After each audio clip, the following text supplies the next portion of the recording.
Hello दोस्तों, यह रासायनिक बलगतिकी चैप्टर पर बनने वाली वीडियो का तीसरा पार्ट है और इस वीडियो में मैं आपसे बात करूंगा वेग स्थिरांक क्या है और इसका किसी रासायनिक अपक्रिया के लिए मीन्स प्रथम कोटि, द्वितीय कोटि, तृतीय कोटि और शून्य कोटि अभिक्रियाओं के लिए इसका यूनिट क्या होता है, इकाई क्या हुआ करती है। कंप्लीट है। बट इस वीडियो को देखने से पहले आप इस टॉपिक पे बनने वाली पहले जो 2 वीडियो हैं उन्हें आप जरूर देख लें। इन वीडियो का अगर आपने नहीं देखी तो इन वीडियो का लिंक मैं अपने डिस्क्रिप्शन में दे दूंगा इस वीडियो के, वहां पे जाके आप उन वीडियो को देख सकते हैं। कंप्लीट है। और वीडियो को पूरा देखें, इसमें बहुत अच्छे से समझ में आने वाला। चलिए बात करते हैं। अभिक्रिया के वेग की अगर मैं बात करूं तो मैंने मान लिया कोई अभिक्रिया है ए इक्वल उत्पाद, ठीक है, एक रिएक्शन ले ली तो इसमें अभिकारक ये है, ठीक है। अब आपने इससे मैंने मेरी पहले वाली वीडियो में आपने पढ़ा होगा कि अभिक्रिया का जो वेग हुआ करता था, अभिक्रिया का वेग वो समानुपाती हुआ करता था पदार्थ की प्रारंभिक सांद्रता की। कंप्लीट है। अब इसमें कितने पदार्थ लिए गए हैं या अभिकारक कितना लिया गया है, एक, तो एक के सक्रिय द्रव्यमान या एक की सांद्रता के समानुपाती होता है। कंप्लीट है। अब मैंने क्या किया, अभिक्रिया का वेग, ठीक है, इसे ऐसे ही रहने दिया, अभिक्रिया का वेग समानुपाती हटा के मैंने कांस्टेंट लगा लिया के, और पदार्थ एक ही सांद्रता रहने। कंप्लीट है। यहां तक जब हम आ गए तो ये जो हमने कांस्टेंट लिया है इसी को अभिक्रिया का वेग स्थिरांक कहते हैं। अभिक्रिया का वेग स्थिरांक कहते हैं, ठीक है। और कैसे इसे रिप्रेजेंट करते हैं, के से। अब बात आती है कि ये जो ए है, अगर इसकी सांद्रता में 1 मान लूं, मतलब एकांक सांद्रण, कैसा सांद्रण हो, एकांक सांद्रण, ठीक है। तो एकांक सांद्रण मान लेने पर क्या होगा, अभिक्रिया का वेग, अभिक्रिया का वेग बराबर के, ठीक है। एकांक सांद्रण का मतलब होता है 1, एकांक सांद्रण का मतलब 1। तो अगर के की 1 से मल्टीप्लाई करोगे तो के ही रहेगा, अर्थात हमारे पास एक रिलेशन आ जाएगा। तो जो अभिक्रिया का वेग है वो वेग स्थिरांक के बराबर हो जाएगा। बट कंडीशन है, क्या है, एकांक सांद्रण पर। तो इसी की अगर हम डेफिनेशन देंगे तो कहेंगे स्थिर ताप पर, ठीक है, स्थिर ताप पर एकांक सांद्रण पर किसी अभिक्रिया का वेग स्थिरांक उस अभिक्रिया के वेग के बराबर होता है और इसे के से प्रदर्शित करते हैं। कंप्लीट है। बट इसकी जो यूनिट होती है वो अभिक्रिया की कोटि पर निर्भर करती है। शून्य कोटि की अपक्रिया के लिए डिफरेंट होती है और प्रथम कोटि की अपक्रिया के लिए डिफरेंट होती है और द्वितीय कोटि की अपक्रिया के लिए अलग होती है, ठीक है। तो इसे किस प्रकार से काउंट करते हैं इस पे भी बात करते हैं हम। वेग स्थिरांक के मात्रक निकालने के लिए एक फार्मूला होता है, बेसिक फार्मूला। कंप्लीट। वो क्या है, वो है वेग स्थिरांक के बराबर, यूनिट बराबर होता है मोल प्रति लीटर, मोल प्रति लीटर पावर 1 - n और सेकेंड इनवर्स। यह फार्मूला हुआ करता है जहां n होती है अभिक्रिया की कोटि। कंप्लीट है। 1 - n, अगर शून्य कोटि की अपक्रिया तो यहां पे शून्य आ जाएगा, और सेकंड इनवर्स। देखिए सेकंड की जगह हम इसे एक और भी वे में लिख सकते हैं, या करके क्या आ सकता है इसका, ये जो मोल प्रति लीटर है इसकी जगह पे मैं लिख सकता हूं सांद्रता। कंप्लीट है, सांद्रता। तो सांद्रता की पावर 1 - n, जहां n क्या होगा, कोटि, और समय।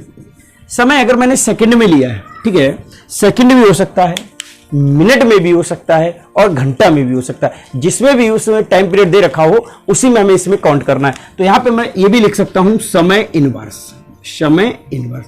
अगर मिनट में है तो मिनट में, घंटा में है तो घंटा में, और सेकंड में है तो इसे सेकंड में काउंट कर लेते। कंप्लीट। तो या तो ये हो सकता है या ये हो सकता है। ये ऑब्जेक्टिव में इस तरह के क्वेश्चन आ जाया करते हैं। अब मैंने क्या किया, मैंने कहा शून्य कोटि की अपक्रिया के लिए देखना है मुझे, शून्य कोटि, ठीक है, शून्य कोटि के लिए।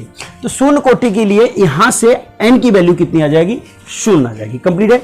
अगर 0 आ जाएगी तो आएगा k बराबर मोल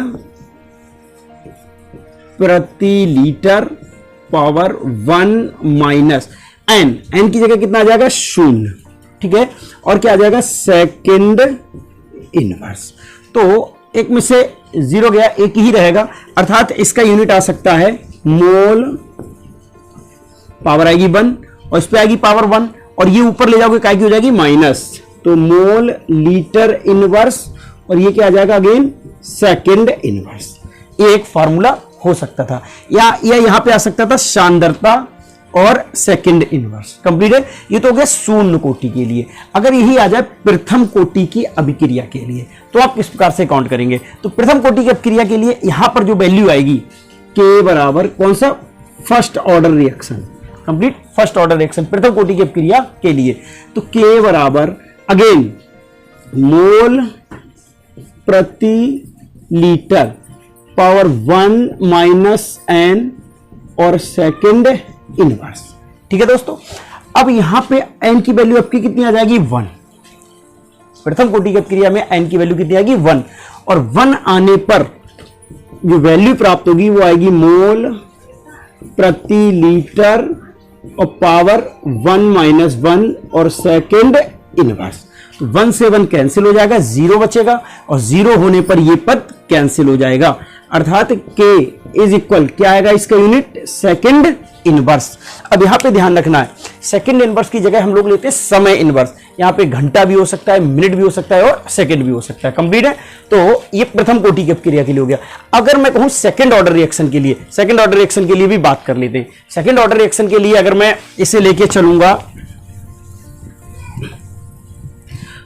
तो सेकंड द्वितीय कोटि की अभिक्रिया के लिए, द्वितीय कोटि की अभिक्रिया,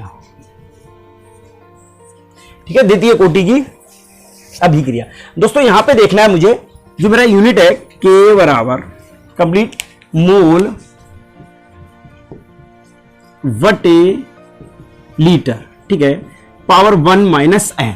तो एन इक्वल अब की बार कितना आ जाएगा?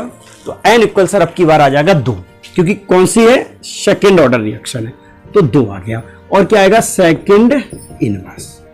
ठीक है, अब मैंने क्या किया, इसे के इक्वल, देखिए इसमें आप कन्वर्ट कर सकते हैं सांद्रता वाले में, ठीक है, ये मैं नहीं करके बता रहा बट आप कर सकते हैं बहुत ही आसानी के साथ, मैंने आपको समझा दिया। यहां पर जब 2 आ जाएगा तो 2 में से 1 जाएगा, कितना बचेगा 1, वो भी क्या आएगा माइनस का, तो आएगा मोल बटे लीटर पावर -1 और आएगा सेकंड इनवर्स। इसे आप कैलकुलेट कर सकते हैं, क्योंकि इस पे माइनस होगा और इस पे भी माइनस होगा, तो ये जाएगा ऊपर काय का हो जाएगा प्लस, क्योंकि ये -1 है, इस पे भी -1 आएगा दोस्तों, और इस पे भी कितना आएगा -1, तो ये वाला जो -1 है ऊपर जाएगा काय का हो जाएगा +1। तो इसकी यूनिट को हम इस प्रकार से लिख सकते हैं लीटर। ठीक है, ये -1 है, ऊपर जाके क्या हो जाएगा +1, तो लीटर, और मोल पे काय का रहेगा -1 ऊपर रहेगा, तो मोल इनवर्स, मोल इनवर्स, और ये क्या आएगा सेकंड इनवर्स, सेकंड इनवर्स। ये हो सकता है किसके लिए, द्वितीय कोटि की अभिक्रिया के लिए। अब बात करते हैं थर्ड ऑर्डर रिएक्शन, तृतीय कोटि की अभिक्रिया के लिए। जो तृतीय कोटि की अभिक्रिया के लिए अगर मैं इसे काउंट करूंगा तो तृतीय कोटि, दोस्तों इसके लिए एन की वैल्यू कितनी हो जाएगी 3 हो जाएगी। चलिए इसी में कर दे रहे हैं, ठीक है, जब वो के इज इक्वल, यहां पर मोल प्रति लीटर, अब 1 माइनस तृतीय कोटि का अभिक्रिया कितना आएगा 3 और सेकंड इनवर्स, तो के इज इक्वल, यहां से अगर इसे लेस करोगे तो कितना बचेगा 2, माइनस का 2, तो आएगा मोल बटे लीटर -2 और आएगा सेकंड इनवर्स।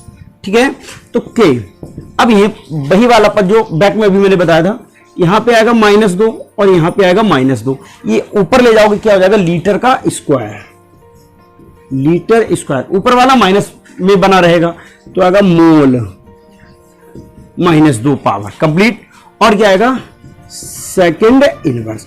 तो ये कौन सा आ गया, तृतीय कोटि की अभिक्रिया के लिए।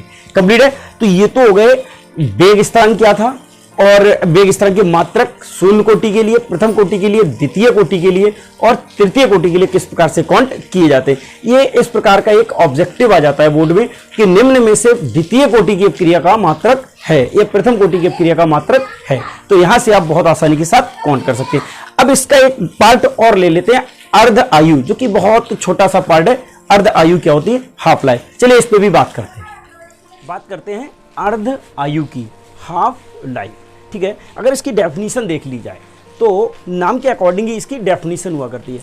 कोई रेडियो एक्टिव पदार्थ जितने समय में अपनी प्रारंभिक मात्रा का आधा शेष रह जाता है, अर्थात आधा अपघटित हो जाता है, वह समय उस रेडियो एक्टिव पदार्थ का अर्धायु काल कहलाता है। और इसे टी हाफ से रिप्रेजेंट करते हैं, टी हाफ से रिप्रेजेंट करते हैं। कंप्लीट है, ये टी हाफ से रिप्रेजेंट करेंगे इसे।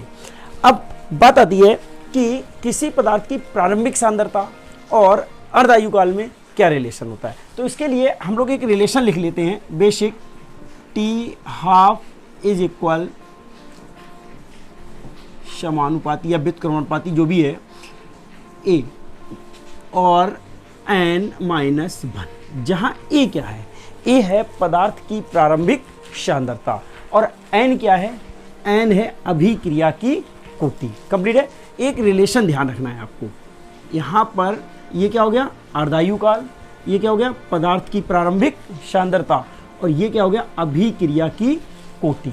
अब वो मैं बात करूं सर्वप्रथम शून्य कोटि की अपक्रिया के लिए, शून्य कोटि की अभिक्रिया। ठीक है, तो इसके लिए n की जो वैल्यू हुआ करती है वो 0 हुआ करती है। ठीक है, तो इसमें अगर मैं इस वैल्यू को लगाऊंगा तो टी हाफ मीन्स अर्ध आयु 1y कंप्लीट ए, ये क्या है? पदार्थ की प्रारंभिक सांद्रता, और n क्या हो गया? 0। किसके लिए? शून्य कोटि के लिए 0 माइनस कितना है? 1। अब इसे अगर कैलकुलेट करेंगे तो आएगा 1/a माइनस 1। तो इसे अगर ऊपर ले जाएं तो क्या आ जाएगा? a complete. ये रिलेशन किस में आ गया? शून्य कोटि की अपक्रिया के लिए अर्धायु और पदार्थ की सांद्रता के बीच रिलेशन।